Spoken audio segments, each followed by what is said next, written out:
Hey, what's up, you guys? Welcome to Word First Radio, the podcast brought to you by Word First Ministries. I'm your host, Jacob O'Neill, and as always, I'm joined by my friend Cameron. Hey. And Cameron, welcome back. Thanks very much. Good to be back. Now we can do the applause sound for you. I love that stuff. We had such a fun time with Benedict. With Dr. Julian last week. Remember when you were there? That was so good. And now you're back. Did you have a good time on your vacation? Yeah, so my folks came to visit us from the United States, which was wonderful. And we took the girls out to a cabin near Lillehammer for a week, and that was wonderful. It was beautiful. It was amazing. But I was telling my dad as we're getting to town, like we're in the beautiful countryside, and it like every time you look out the window, it's just a postcard, you know.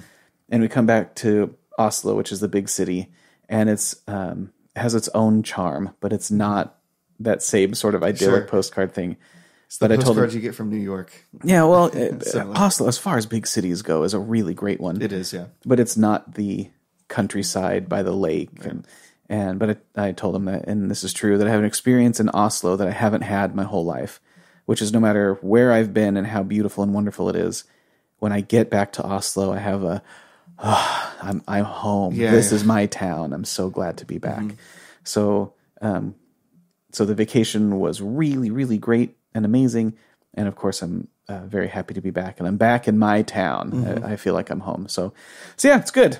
Yeah, no, absolutely. It was. I'm happy for you. It was like I was trying to figure out what was the nice way to say that instead of saying just like it was good to get you out of here for a week. Yeah. But no. I'm super happy about that. It was great seeing your folks and great hanging out with them a little bit. And I hope they had a great time, and I hope they're listening now. So I can tell them I love them. Yeah. So, yeah. Jacob loves them. Correct. All right. So today I wanted to talk about. Basically something I always want to talk about. So it's a little unfair, but I think, not even I think, the thing is that this kind of topic, this issue has been coming up quite regularly at our Skeptics evenings. So for those of you who have been following us on social media, you know that every Tuesday night we have a Skeptics evening where we invite people who like to argue, people who've thought deeply about things and want to talk about those things. In fact, we actually heard that recently. Someone said, what they love about Skeptics Evening is that it's like their outlet to talk about the things that no one else ever wants to talk to them about. Yeah. Isn't that interesting? Oh, gosh. Okay, I'm going to leave that there. That's really interesting to me. Right. Next time, we'll talk. No one's talking about these things, and they're like the most important fundamental questions of existence and reality. Exactly. Yeah. And so speaking of that, this kind of idea always comes up. Maybe if you spend any time on like Christian apologetics YouTube or anything like that, you'll probably see this the idea of the moral argument kind of be floated around. And so this idea comes up quite regularly at our Skeptics evenings. People like to talk about whether or not, to be blunt, should we behave? Why do I help my neighbor instead of hurt my neighbor? I don't want to hurt my neighbor, but why don't I want to hurt my neighbor? Oh, well, because it hurts him? Well, why is that wrong? And people thinking about kind of going deeper than just their intuitions and feelings on matters of morality. And there's actually a really clever way, I think it's a really clever way, to show that God's existence is actually necessary for those kinds of things to exist, for objective morals to be true, to be objective, for morals to be objective in the first place. So we're going to get into that. We're going to get into some of the responses we've heard from people living in Norway, from Norwegians and people who moved here as children and are more like secular in Norway. Their responses we're going to be getting into and talking about why... at least Cameron and I are persuaded that, no, we think the moral argument is still a pretty good argument. Yeah. I think it still works for demonstrating God's existence. So Cameron, I need you to help me out here. And go ahead and help me get started real quick, especially because you're a real philosopher. Goodness gracious, I hope that's not true. And I've pretended to be a philosopher sometimes. Cam, why don't you tell us what is the moral argument, or what is that idea? Sure. I'm going to risk over-explaining this because I'm going to talk a little bit about my own sort of temperament.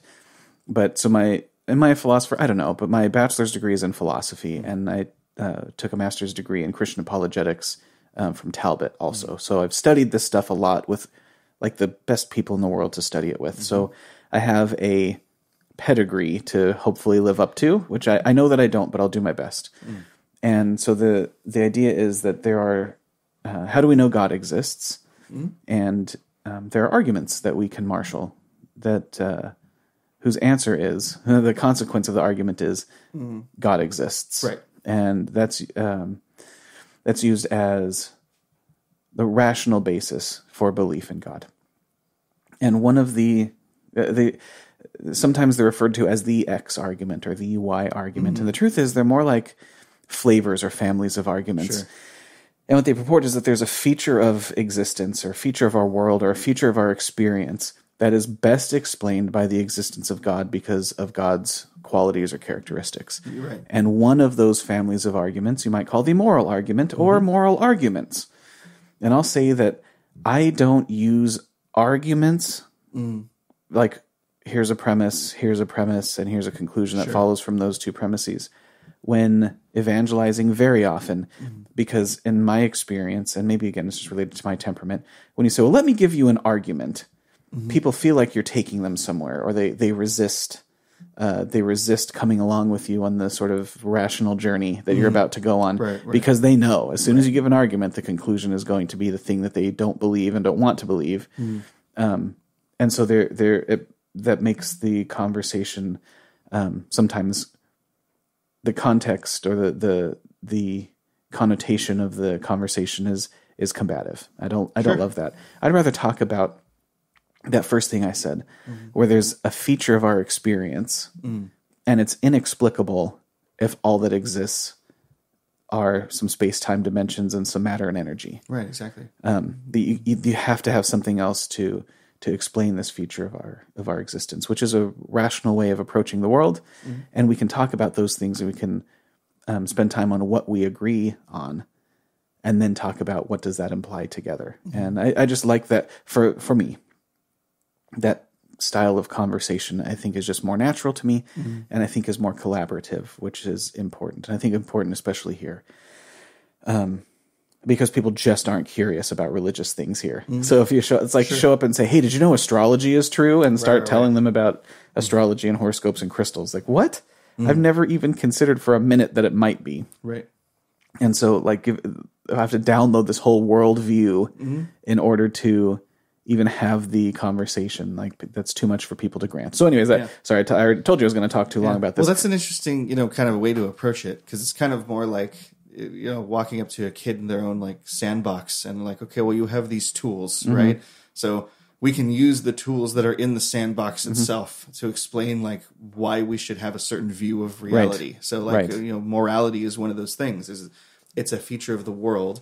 And, so help us out with that. Well, why would that be a tool? Or, and I don't want people to feel like I'm sort of dragging them onto my home turf to have the discussion. It feels unfair. It feels manipulative, or it just feels bad, and it tends to cause more resistance instead of cooperation in the conversation. And that's kind of the beauty of the analogy, is because we're in their sandbox. Right. And so I'm not trying to say, you should come to my sandbox. Like, no, we can step into... We'll talk about all of the things we agree about. Exactly. And look at them together and then compare how our worldviews account for that thing. So when you ask about the moral argument or moral arguments, it's something like this. There's a feature of our existence, which is morality, which is a strong and fundamental part of people's human experience that we have very strong intuitions about, to the extent that when people do bad things, we want to give them justice in various ways. And the worse the thing, then the more severe the justice, and everybody basically agrees. So, okay, how do we explain that feature of our existence? And there's this conflict, because at bottom, if that feature of our experience and that feature of human existence, can you explain it just in terms of matter, energy, and space-time dimensions? And if you can't, then that means all of that is, to some extent, it's make-believe. Or it's a real experience that I'm having, but it's not. It doesn't tell me anything about the world. So that you should care for somebody instead of abusing them. Right. If the universe is all material, then the difference between caring for somebody and abusing them, that those two things are just different. Right. One isn't good and one's bad. One isn't bad and the other's better. You can't have this sort of moral ranking of those two states of affairs. They can only be described as different, and their difference ultimately could be fully expressed in like a chemical equation, right? Like it's the difference between caring for somebody and between caring for your child and abusing your child, right, is a different arrangement of matter for a different amount of time. And it's the same. Well, it's the exact same process, if you will, or maybe not this process, but same conceptually as detecting the difference between an apple pie and a pumpkin pie. Yeah. It's just a different arrangement of atoms. It's a different arrangement of stuff. So what happens is we talk about those things. And sorry, the moral argument, the way that I conceive of it, the way that I like to talk about that is say, look, there's this feature of our experience, and we have these experiences, and they seem to have this kind of texture and quality. How do we explain those? And a worldview that includes God of a certain description, then those things make sense, and they're real features of the world. And I can say that it's better to care for a child than to abuse one, and it's true. And if all we have is matter and energy and the material things, and God does not exist, nothing like God exists, then all I can say about those two things is that they're different. But that seems to be a real cost for someone's worldview, because we're taking what appears to be a real feature of existence and saying that it's illusory in some sense, or that we're pretending, or that we'll talk about various responses to that. But overall, that's kind of what the argument is. So the argument, if you want to marshal it in premises and conclusion, it's something like, if objective morals and duties exist, then God exists. Objective morals and duties do exist, therefore God exists. Right. Yeah. And that's what I try and talk with to people, or talk about with people, but without laying out premises and conclusions. We just talk about what isn't this interesting thing. So, one of the conversations we've had is, do universal human rights exist? Right. Is there anything that you're just not allowed to do to somebody? If there's one of those things, then where does it come from? And if it's just a convention, then no matter how horrible the thing is that you describe that you're not allowed to do to somebody, it has to be explained in terms of matter and energy, which again, that's just a different arrangement of particles and space, right? Sure. So, and that seems to be, if your worldview excludes this thing that you're really sure is real, and your worldview not only can't account for it, but tells you it's an illusion, then maybe that the worldview is deficient, and you should consider adopting a worldview that includes God, because there's some more explanatory force there, because you then have a basis of the reality of those moral intuitions. Yeah, absolutely. We'll get into that response, because that's actually kind of one of my favorite responses to someone when I'm talking about the moral argument. I obviously think it's exactly right what you just said. I want to talk about, just kind of real quick, something you said, because I think it actually serves as a really good clarification. So what the argument is not saying, we probably should just start saying what the idea is instead of what the argument is saying. So what the idea is actually not that no morals can be subjective, right? Here's a really good one. Cam, if the salt's in front of you while you're eating, is it right or wrong for me to ask you, hey, can you get past the salt, please? Right. Is that right or wrong? Yeah, that's okay. Yes, that's how you do it. Yeah. You ask somebody to pass you the salt, and if you do anything else, you're a bad person. Right. But in other cultures, what they do, we have firsthand experience. The more polite thing to do is actually just to grab it myself if I can. Reach out and grab it myself. And so that's kind of one of those things where it's like, no, that's not objectively right or wrong. That's subjective or relative to culture as well. And we can see that. But the point is that as long Cameron was right, all you really need is just one thing that's objectively wrong. That's always wrong in every circumstance. As long as you just have one thing that's like that. I don't think there's only one thing. Sure, neither do I. But if there is one, if there's one moral truth, it needs an explanation outside of itself and outside of social convention. And that's where things, you can have a really interesting conversation, because I think very often, especially people who have thought only to a certain depth about this question, it's like, well, here are all of these obvious moral truths. And I think if we think a little bit longer, there are obvious moral truths that really are probably just social conventions. And it feels really right or it feels really wrong to me. Like, you can't do that. and it feels objective, and it feels like there's some justice that should come your way for violating it. But probably it's a matter of our cultural expectations. And so I think as Christians need to be open to that and not claim that everything that we experience as moral virtue or moral evil is actually objectively virtuous or evil. But let's talk about the ones we can agree about. Like, it's never okay to do this. And go, is there something, if we can agree on at least one of those, then there has to be a truth maker for that. Like, what makes it true that you're never allowed to do that thing, or that you always must behave in a certain way? Why does a person have a right? Like, if that right is real, if Jacob has a certain right that he can expect everybody to respect, what makes that real? What makes that true? And if there's even one of those, and I think too often the conversation goes bad in a few ways. One is it's taken to mean that Christians are saying you can't be good if you don't believe in God. And that's never what anyone has been. Well, I shouldn't say never what anyone has been saying, but that's not the argument at all. That's not what the idea is. That's not the idea at all. Right. Or that there are moral disagreements, therefore there are no moral facts. Right. So say, look at the world, and people have all of these different moral opinions, so it's clear that there's no fact of the matter. And I think both of those are wrong-headed. First, nobody is saying, or we aren't saying, or the idea is not, that unless you believe in God, then you cannot exhibit moral virtue, or you don't know the difference between right or wrong. And in fact, the Christian worldview perfectly accounts for that. Sure. And secondly, just because there are disagreements about a fact of the matter doesn't mean there's no fact of the matter. And in fact, that's kind of the whole scientific enterprise, right? This is like, nobody agrees that there's a fact, and we want to know what this fact about the universe is. And right now, nobody agrees.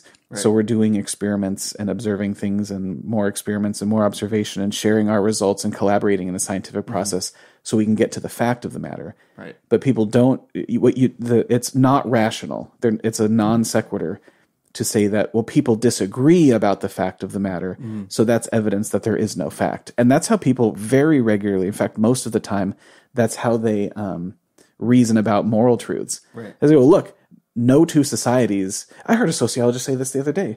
He said, by and large, social scientists don't agree that there's anything like objective morals. And the reason is because when we look at societies, there's most sociologists will tell you is something like 10 moral principles that seem to be universal, which I thought isn't that clever? They're about 10. Exactly. Because it's like between 10 and 12. Yep. But otherwise, societies, they disagree about most moral matters of fact. So we don't believe that there's any objective morality. I thought that's just that doesn't follow. It's just silly. It's like every culture disagrees about X, therefore there's no truth. Or there's no truth of the matter about X. I think it doesn't follow at all. But it seems like lots and lots of people go there. Well, if only they said that. If only they said, all cultures, they just disagree about everything. But then the fact that he was like, no, there's like 10, 12 moral principles that everyone agrees on, or generally everybody agrees on. And like, that's really interesting. Right. And all there needs to be is one for the argument to work. And so I can... I totally grant that there are things that can be subjective morally, that you can have subjective preferences even across cultures. Yeah. Things can be wrong in Norway that are not wrong in Canada, so you're exactly right. So some things are just a matter of convention, even if we experience them as obviously right and obviously wrong, right? So we need to make room for that in our world. Exactly. That there are things that I experience and I'm like, you can't do that, but it doesn't mean that you're actually violating God's law. You're just violating a social convention that I take very seriously. But then there's another level of analysis, which is there are things that appear to be moral disagreements that are not at all. So one example might be that Hindu people in India, some of them don't eat beef. And the reason they don't eat beef is because a cow is the kind of animal that one of your ancestors or relatives may have died and been reincarnated as. And so we don't kill those things because, to put it crudely, you might be killing grandma. And in fact, I think I've mentioned this exact example on the podcast before. So the claim then would be, well, listen, in America, we eat, people eat beef and have no problem with it. And in India, certain people don't eat beef and have a significant problem with it. And they'll tell you you're immoral if you kill and eat cows. And isn't that an example of a moral disagreement? And it turns out I don't think so, because the moral principle has nothing necessarily to do with cows and everything to do with you don't kill grandma, right? You don't eat grandma. If you don't eat grandma, if the soul of a loved one is in there, then it has something to do in a strange way with like the dignity of human life. Even if that human life is bovine life during this incarnation. And we'd agree with that. Like we'd agree with with if you analyze it one layer deeper and say, okay, well, can you eat cows? Yes, no. Okay, that's a moral disagreement. Well, actually, the actual moral claim is, do we eat grandma? And we agree. No, we don't. What do if the that. cow is grandma? Right. Then we don't eat cows. Then we don't eat cows. Yeah. So it's one thing to say. So I think it's one mistake to make to say that there's moral disagreement among people or among cultures. Therefore, there are no moral facts. I think that doesn't follow. It is interesting that there are these 10 or 12 things that do seem to be widely agreed upon throughout time and geography. But then, secondly, if we analyze those disagreements, I think we'll find that a surprising number of them are actually perfect moral agreement, and we're talking about the accidents of the moral claim and not the essence of the moral claim. Sure. Yeah, I get that. And I think kind of just to make it like really simple, right? Like I think one of the things, and I think people like William Lane Craig, who I think maybe most people might be familiar with, have made this point. He makes this point in his book, Reasonable Faith, that I read like 5 years ago, something like that, where he says that, listen, this argument really is the one that seems to have the most purchase with people when I'm talking to them, because if you really think about it, like it's, once you get to this idea, like you ask even just a child or like an adolescent, like, are there things that are just wrong to do? And it seems like everybody, unless you have like a mental defect that of course we call a defect and need to recognize it as such. Everybody just kind of has this conception that like, things are just wrong. Yeah. Like, if you hurt me in this way, like there needs to be something done about that. There needs to be, restoration or retribution or things we see that even in our justice system. So to make exactly your point, there are some people who don't receive the same kind of justice as other people because they don't understand the difference between right and wrong. Right, exactly. And that's why minors are tried as minors. Yeah. And that's why when minors are tried as adults, do they understand the difference between right and wrong? And if there's somebody who is incapable, they lack some capacity to understand the difference between right and wrong, then we put them in a different category as people who do understand the difference between right and wrong, and we take it just as that. Like there is right and wrong, and it can be understood. And if you understand there are things that are morally praiseworthy and things that are morally blameworthy, then you are responsible for your behavior in a way that that you can rightly receive justice for behaving in a vicious way.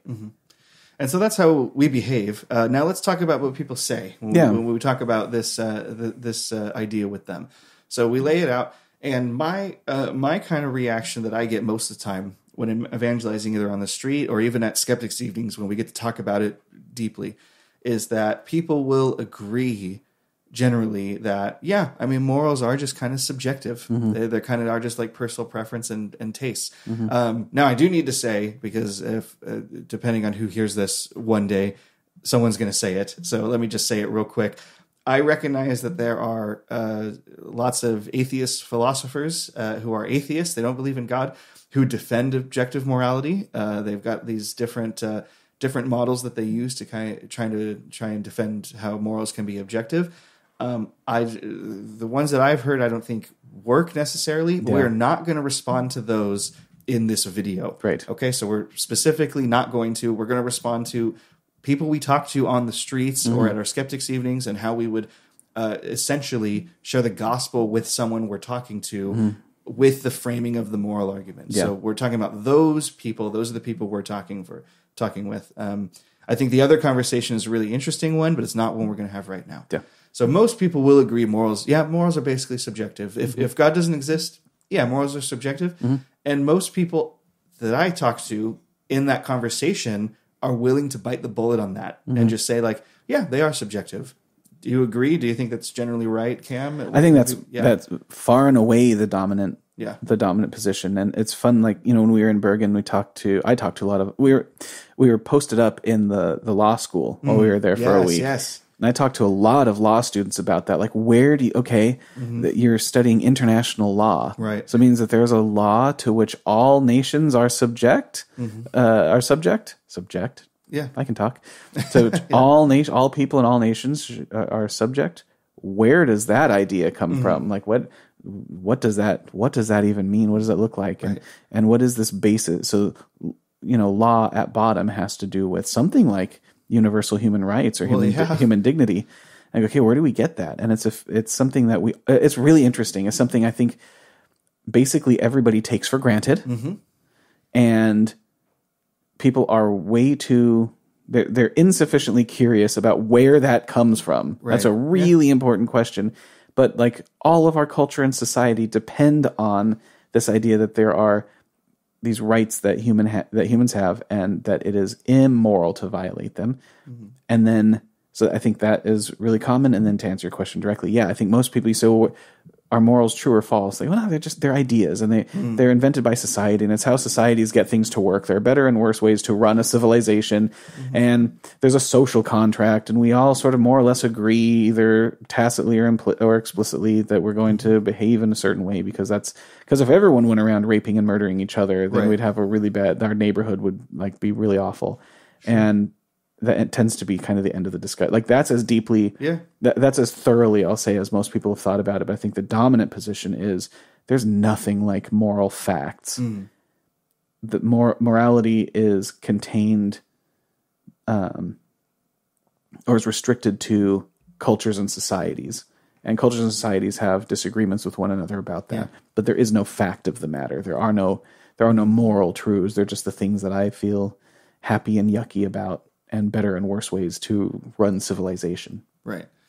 And so, I mean, let's spend a little bit of time there. So we talked a little bit about the cost of that. So first of all, you explained real quick, like this, people will explain morality kind of through like an evolutionary lens, right? Because I mean, if that's very common. If we all raped and killed each other, then, none of us would be around, or society wouldn't thrive and progress. And then you talked a little bit about the costs of affirming like total subjective morality. Yeah. Let's kind of talk about both of those. I'll take the first one. You take the second one when you talk about the cost of it. I think the reason why evolution or evolutionary thinking doesn't exactly explain where we get our sense of morality from is because there have been societies that just think about conquering and raping and pillaging and destroying and everything like that. And those societies didn't just die overnight or anything like that. Yeah. There was the common morality of certain societies to be like, well, when you're done with one place, you go and conquer and pillage the next. And I'm going to interrupt you real quick because I'd like to explain one thing a little bit more clearly before you continue. I think you're right, but let me just work. Sure. So the sort of evolutionary explanation is that there is evolutionary pressure to proliferate the species. And so over time, what you would expect to see is that human societies they behave in ways that are more and more advantageous to the proliferation of the species. So what appear to us to be moral truths are really just the humans who are selected for are the ones who behave in a certain way and have those certain moral experiences because that's what's best for the species, and that's what the species is responding to. It's responding to the evolutionary pressure to continue human genetic information, whatever. You can explain that goal in a number of ways, and the goal is not really that. But there's an evolutionary goal, or something like keep the humans going. Yeah. And so societies that do that well will tend to keep humans going, and then you can see society-wide and then maybe global evolution toward better societies that live in a way that's more and more beneficial toward the continuation of the species. Yeah. And so then your point is, yeah, but we have cultures that are imperial. That did evolve. Yeah. It did evolve to be imperial and conquering and pillaging and do terrible things. And so there seem to have been societies and cultures that have, if that's true, evolved to have that be the conventional morality. Yeah, and then also the conventional wisdom now, what we see, especially in the academy, is that all of that imperialism is evil and needs to be outright rejected because it was imperial. And I want you to talk about that, because I think that that's one of the costs of affirming totally subjective morality, or even adopting this evolutionary kind of accounting of it. Mm-hmm. But I think one of my responses to that, and this is one I kind of came up with, I don't know if anybody actually defends this or anything like that. I think I would. But one of them is that explanation of where morals come from, or why we have a moral sense about us, seems to be totally big picture, and is totally unuseful for helping out with individual cases. Yeah. So if I shoot Cameron, right? Imagine if I did. I don't want to and never will. But if I shoot Cameron and I ask someone, okay, was that right or wrong? And they say it's wrong. Why? Well, because it undermines the propagation of the species. Mm-hmm. And I'm like, how does shooting one guy inhibit the reproduction of the species or the propagation of the species? It doesn't say that was wrong. It would say that killing all of the men in the village are wrong, or that killing all of the men in the world are wrong. But it doesn't mean that getting rid of one guy that doesn't hurt the species. It hurts the one guy. And nobody experiences morals that way. So if you tell a terrible lie so that someone else loses his job and you take his job, no analysis of that is, overall for the species, it's a wash. Sure. It's no, you can't do that. Exactly. That's wrong, and there's justice. And if somebody gets defrauded and they have a little old lady gets all of her money stolen because some guy lied to her and tricked her into making a phony investment, we don't say, well, I guess it's not bad for the species, therefore it's not wrong just as such. We're we go, no, that's wrong. Yeah. And moral philosophers in history have tried to say, okay, well, if everyone behaved that way, then that would be a bad thing to do. Therefore, the individual act is bad. But that's not how any of our moral experiences come to us. It's not okay, is this right or wrong? I don't know, but let me think if everybody did that. Exactly. Or we just go, you can't do that. When criminals are being walked off to jail in handcuffs, they'll be like, why are you putting me in jail? Well, because if everybody did what you did, then we wouldn't have a good society. Then our species wouldn't last as long as possible. Right, exactly. It would be detrimental. That's such a great response, because I just love, that's kind of just my approach to this, where it's okay, if your explanation of reality, of morality at least, does not line up with how any of us actually lives, you might have a problem with your explanation of morality. Right. Yeah. And so that as a worldview is it first of all, it lacks explanatory power, so it fails to actually explain our actual experiences, our actual moral experience. Secondly, it would seem to produce contradictions, or at least things that we wouldn't want to think are true, and I'll talk about that in a minute. Right. But then thirdly, it kind of explains too much. In a certain sense, it explains too much, which is there is no predictive power in the evolutionary explanation. So you don't say, well, I predict society is going to do this. If God doesn't exist, then morality is, matter in motion. And so then there are these kinds of predictions that we can test for. You don't get that. What you have is an ex post ad hoc explanation of how the evolutionary picture is consistent with what we see morally on a social scale. Right. And you almost can't tell that story. You could tell that story about anything. You can't get the story wrong. It's unfalsifiable. Right. So you can do that to anything. So you can explain some horribly immoral feature of a society and then explain it in evolutionary terms. Well, maybe actually that was to get rid of that we have too many. You have too many high. You have a society where they have a contest every 6 years, and half of the young males get slaughtered in this murderous contest. Yeah. And that seems really wicked and evil. But actually, that was good for their society, because maybe the evolutionary case is that you have too many young marriageable males, and they're competing too strong for too few reproductive resources.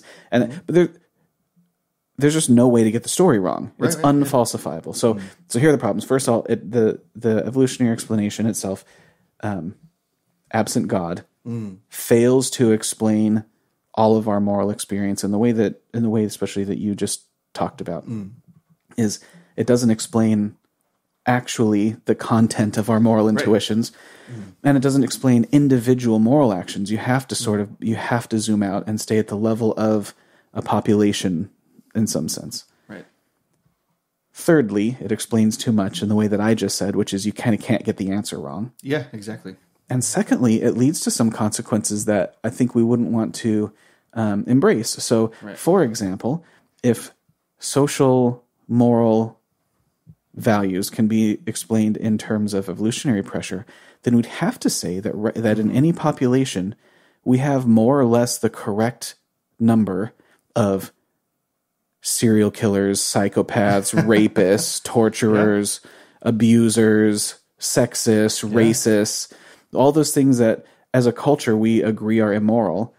We would have to say, if we're telling a purely evolutionary, materialistic story, that all of that antisocial behavior is actually pro-social behavior that is necessary for the long-term propagation of the species, and that the number of those really horrible people is close to optimal for the species to last as long as possible. Like, that's the best response to the various natural pressures that our species exists. Would be to the best response, the one that's going to give us the best longevity, is going to produce that number of really evil people.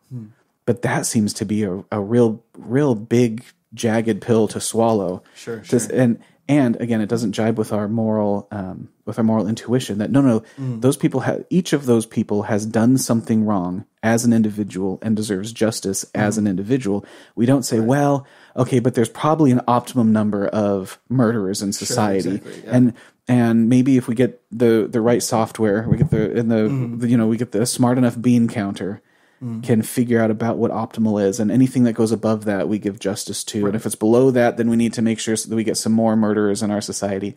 So there's no objective way of figuring that out, but also that means that our moral experience is what these people are doing, both individually and collectively, is evil, but it turns out that would be false. What they're doing actually is morally good, if given that the goal of moral behavior is has to do with the propagation of the species. And I think that's really hard to swallow. I think if what your worldview implies is that a certain amount of murder and a certain amount of pick your horrible thing, because that's where ethical and moral conversations always go to. Imagine and describe the worst atrocity that you can, because at some point you get to a thing where everybody says, oh yeah, you can't do that. So I'll leave that to you, the listener and the viewer, to imagine what that horrible thing is. But now imagine that your worldview tells you that horrible thing, there's a certain amount of that actually is morally good. It's not morally neutral, and it's not morally bad. It's morally good because it is strategically positive to attaining the goal of the I want to be careful about how I say what the goal is, but the goal is something like the survival of the species, right? Well, evolutionarily, it is. The survival of the species, and I think, those are three. And I can think of more, but those are three real big costs that your worldview without God, your worldview that implies that morality is all subjective. Those are three big costs. One is it doesn't explain my moral experience. Right. The second is that it means that evil things are good things and optimally good, and actually what's best for the species. That there's a certain number of children who need to be abused, and that's what's best for the species. And then finally, that it's unfalsifiable. It's you always look back and say, okay, well, can I tell this story in terms of this is what's best for the species? And then I'll add just one fourth thing, and that is the Christian worldview. It doesn't suffer from those three things I just said, right? But it also accounts for, is this what's best for the species?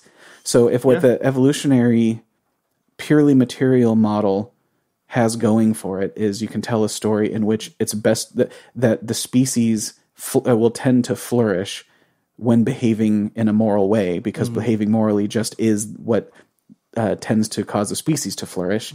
The Christian worldview has that too, but there's an objective foundation. Right. So the species is going to flourish when we behave morally as defined by God, because he is goodness itself and he designed us to live in perfect harmony with his perfect moral character.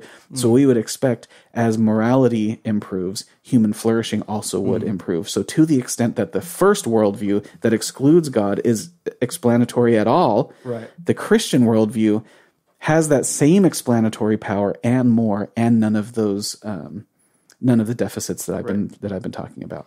Yeah, and we're going to talk about the and more just right now, just to close off. Please. So we'll talk about the getting down to the individual level. So we've already talked about, like, why looking at it from a big picture, the species needs to survive, and so that's why that doesn't work for a lot of reasons that we just talked about. Yeah. We actually did talk about if that's the whole story, right? But it's not the whole story. We're down to the individual level, and we have things like moral disagreement and moral wrongdoing that people do to each other.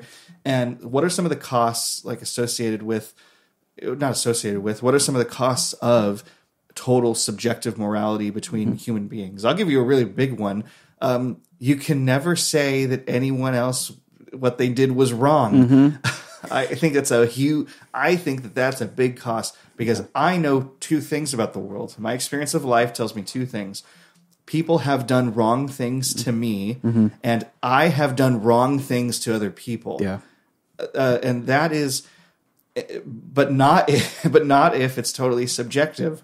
And that means I could never say what you did to me was wrong, and no one could ever say to me what you did to me was wrong. It's all totally subjective. And that seems to me like a huge cost, because that totally uproots and undermines a lot of our moral experiences. It does. And so the story of somebody who was, say, living in a really sinful and immoral way, and who cleans their life up and makes amends. And you can think of, millions of those stories, and they're beautiful. Someone who was living as a wayward person, right, who then comes to his senses, decides to live differently, makes amends with people that he loves, restores his relationships, and lives in harmony with the people around him. Well, that's beautiful. That's a good story. That's a better story than a child who lives well and is well liked and has lots of friends, but then who becomes a jerk and a psychopath and whatever, starts taking advantage of people and abusing them. We go, oh, that's a bad story. There's two problems. One is, if matter is the whole show, then those two stories are different, not better or worse. But then just the one story, the one person who experiences moral change in his life and starts to live a virtuous life instead of a lacking and a vicious life. We just have to say that's not progress. That's just two different kinds of choices you could make. So, yeah, exactly. Yeah. And then you have the further problem, which is that social reform would be immoral on that view. That's the other cost I wanted you to talk about. Okay. And you can go ahead and do that right now, because I think it's a really compelling argument. When I actually shared it with someone while I was in the U.S. A couple months ago in April, we were talking about this very thing. And once I brought up, what I brought up was the civil rights movement in the 1960s. And you can talk about this, but once I brought it up, they were like, "That's a good example," because I could tell that touched their heart. That was something that was close to their heart and that they cared a lot about. Yeah. And it made the example real and tangible to them. So what's that idea? Yeah. Well, now even you have lots of people who are talking about global, universal moral evils that every person on Earth needs to align with some moral standard, whether it has to do with sexual ethics or the environment, so lots of things. And so it's just interesting, because that seems to be a contradiction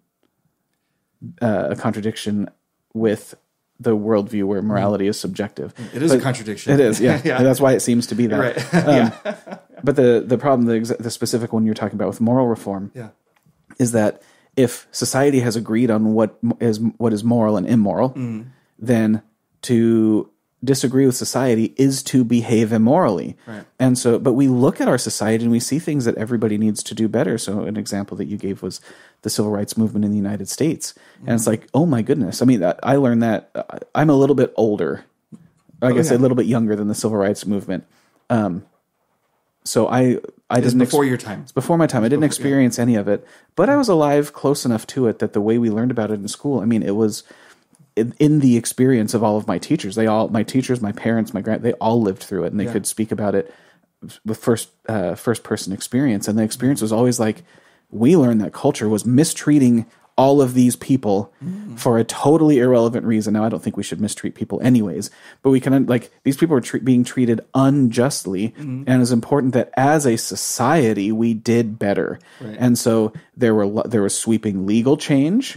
The law was being used as a weapon against certain people, against dark skinned people, against black people, but it was even broader than that. Sure, so I want to be, I guess. Because who have traditionally been called minorities, and especially in the U.S. Sure. So I don't want to run afoul of current racial language, but anyway, so black, people who were not whatever, you understand. So they're being mistreated for unjust reasons, and society needs to do something about it. And so we have these heroes. Martin Luther King Jr. is probably chief among them, but there were lots of thinkers and lots of heroes, and even people now, politicians now, will bring to bear, I marched with so-and-so, or I was part of the civil rights movement. Right. That's how you know I'm a virtuous person, that our society needed to change. And so we locked arms and we marched together and we made demands and we got arrested, and we have heroes of the civil rights movement, and we think of them as heroes.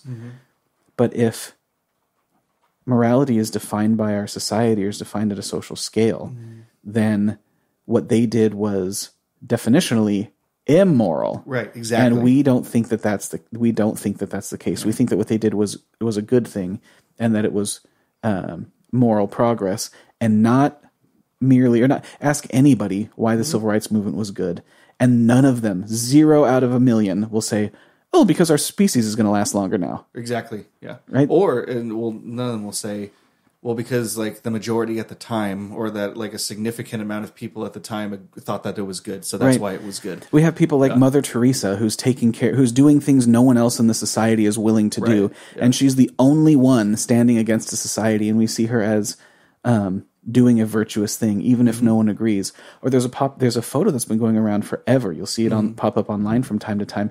It's a bunch of Nazis at a rally, and everyone has their hand in the air saluting Hitler. Right. And there's one dude with his hands at his side, and the picture almost always is, "Be this guy." Right. I'm like, well, no. I mean, if morality is defined at a social scale, at that resolution, then he is behaving antisocially, by definition is behaving immorally, and he needs to be rejected, have justice brought upon him, whatever. Exactly. Yeah. And that's one of the things I've talked about when we have these moral conversations. It always comes down to like Nazis and child abuse, which are horrible things, but the reason they're horrible is because they're extreme examples we can all agree are evil. Right. And I say, listen, humanity hanged all of these Nazis in The Hague. And it was the first time it's like, we as a species, that's interesting for me to invoke species language. As a species, we are going to invoke, or we're going to convene this like universal court for the first time, and we're going to haul all of these evil people in, and they're going to see justice.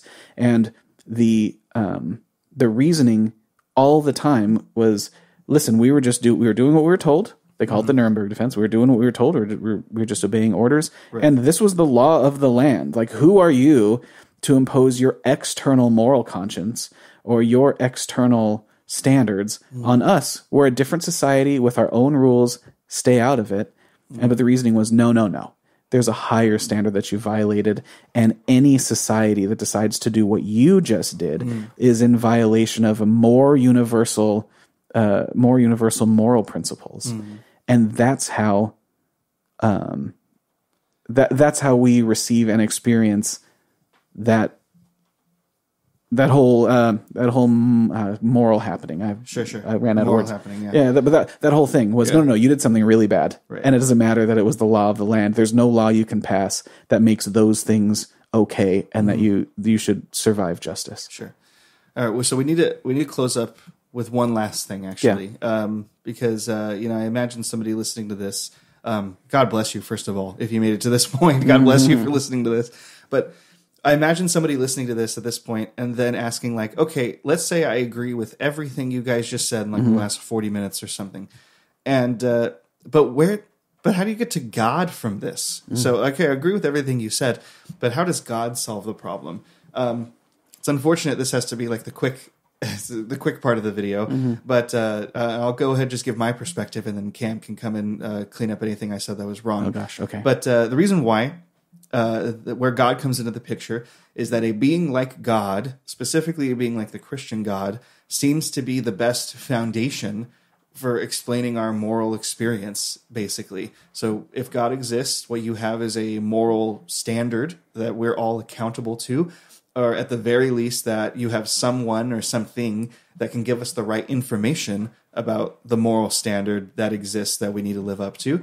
You have a foundation that I think, this is an interesting idea that I think it's interesting, that explains moral accountability and oughts. So there is someone who will hold us accountable, and that kind of explains our drive and our sense to hold others accountable when they do wrong things to us. Well, why should you hold anyone accountable? Are you going to be held accountable for the wrong things you do?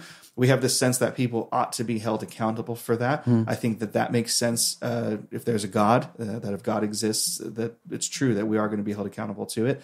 God's existence explains our sense and drive for justice. So not just the idea that we ought to do things, but that people ought to receive justice when they are wronged or when they do something wrong. Yeah. They ought to receive justice. And God, a being like that, who by a being like that I mean an all-powerful, all-knowing foundation of existence. Like if we're all standing on the floor is our foundation, and our foundation is God. If He's what makes the universe go, and if we are made in His image, we should expect those kinds of things in us. If God really is just in goodness and holds people accountable, and we're made in God's image, we should expect human beings on a very, very, very, very general or universal level to have those kinds of senses as well. And so it just kind of seems to me, almost intuitively, that God seems to be like the best explanation for why things are wrong, and we ought to do something about it. Yeah. That's what I think. Yeah, I think, I don't disagree, of course. I tend to keep it a little bit more, well, maybe a lot more modest than that. So, so I think, I like, you know me, we've talked about this enough, but let's keep things modest and keep the conversation going, which is maybe it's just a strategic decision, or maybe it reflects my personality. But I think when we consider whether morality can be explained in material terms, what you're saying is, can the system explain itself? Can the system be, the whole system be explained in terms of the system? And we go, no, it can't. You need something from outside the system to explain this feature. And there are more features like that in our world than just moral truths. And so we'll talk about those too, but not right now, but eventually. And in conversations with people as we're talking about the big questions. Right. But here's a feature of the world that cannot be explained apart from something external to the system of space-time, matter, and energy. And then we can talk about, so what must that thing be like? Right. And then we can work towards getting all of God's characters. So maybe it's you need something with the authority, right? Sure. So if morality is objective, that means there's something that has the authority to issue those commands that comes from something outside the system. So let's talk about that. Let's get to what's outside the system. And that's actually been kind of a popular move among philosophers when they're arguing for God's existence. There's this thing, conclusion, there's a first mover, call it God. Right, exactly. Right, conclusion, there's a ground of moral truth, call it God. Conclusion, something created the universe, call it God. And then we can talk about what that thing, right? We don't even have to give it a very clear definition, but it's like, okay, there's something outside of our universe, outside of our physical system that explains moral truth. And then we can talk about what must that thing be like. And we can continue to build a picture of God. And what's great is there's a lot of that picture of God that you can build just from thinking real hard. Yeah. But then but again, that's like a glimmer of what God is like. But then we have God revealed Himself to us, and we can say, look, this is what the Creator is like. This is the foundation of morality we've been talking about. Yes, it has to be a person. Yes, it has to have authority. Yes, it has to be a judge in some sense. It has to be all those things you said. And we can say, and look, here's what God is a person who revealed Himself to humanity, and here's what He's like. And look at how that makes sense of all of our moral experience way, way, way better than a purely materialistic explanation does. Right. And in a way that I think satisfies our soul. Yeah, I think that's basically right on target.